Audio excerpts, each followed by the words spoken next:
I'm going to talk about today using serious play to understand complex business theories. So we've been working with different complex business games for 8 years now, and I have a few cases that I'd like to share with you.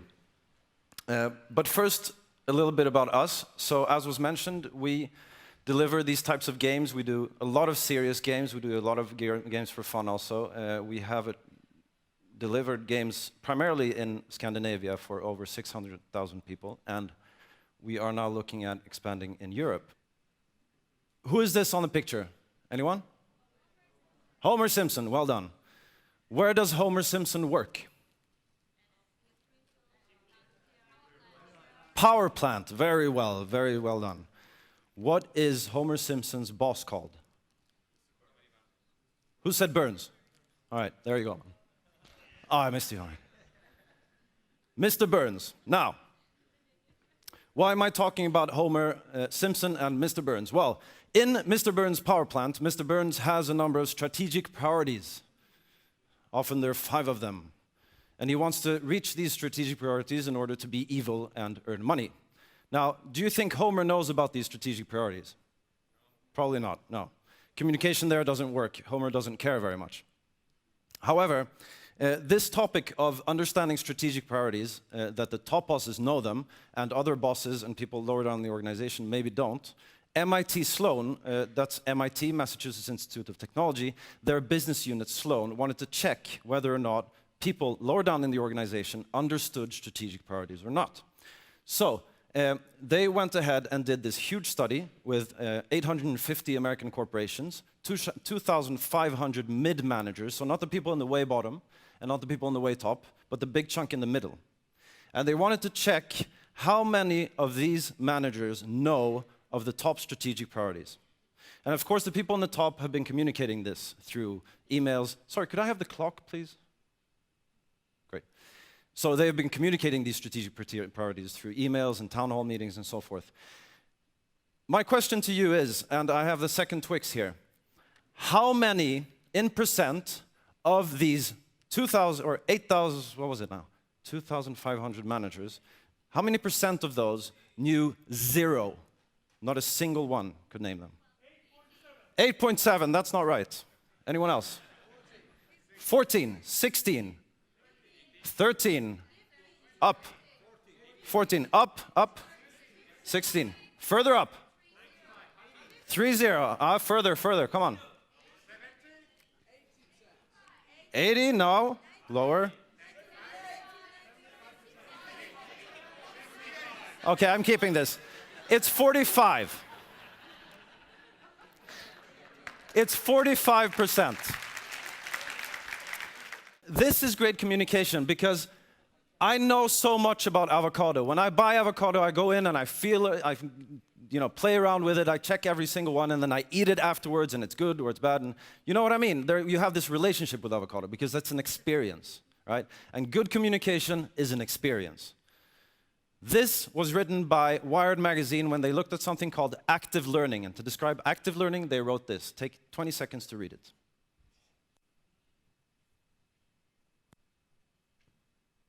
When mastering an activity, there's no substitute for the interaction and feedback that comes from practice. Of course, everyone knows this here, and everyone recognizes this. This is called active learning, and the National Academy of Sciences in the USA, which is a big deal, they said this about active learning when looking at it seriously. They saw that failure rates among students plummeted by 30% when you have an active approach to learning instead of what I'm doing now. Okay? So people really remember stuff from active learning. And games are active learning on steroids. So we design games for learning. Case number 1. We have a Scandinavian client, a huge company that works with shipping. And they wanted to communicate to their employees, to their mid-managers, that it's really important with planning and attention to detail. And specifically, they wanted their managers to start using their systems and their tools more, because they weren't doing this. They said that if they start using systems and tools more, we will have much better planning and attention to detail, and we will, of course, earn much more money, and things will work much more smoothly. So they came with this challenge to us. And we sat down and we looked at how to solve this. And we used something that we call the spider or the spider web methodology for building a game. It's a pretty simple but very powerful way of building a game. You take an end goal, what you're supposed to achieve, of course, in any game. You put it in the middle, and then around it, like a spider web, there are different ways to get to this end goal, and everybody knows about these ways, but things happen, and you have to find information and kind of work your way to find which of these ways is the best to reach the end goal. Now, this is a little bit theoretical. Here's what it looked like. We said, okay, we did a big map of the world. We said the end goal is a spinning factory in Curitiba, Brazil, and you are playing a bunch of consultants that are supposed to help a company to buy cotton in one of 8 different markets and take that to the spinning factory in Curitiba before a certain deadline and under a certain cost. So the brief is pretty simple, okay? What's very complicated, however, is the total information overload that we put in this, which is very similar to what the shipping company has. You have boat freight timetables, tons of them. You have different disinformation that comes in, this guy that starts asking about the warehouse problems that is not really important. Route for table air cargo. You have timetables for the manufacturing production in Curitiba, or you can only choose certain ones of them. You have cotton purchasing facilities, you have world cotton prices, and this is total information overload.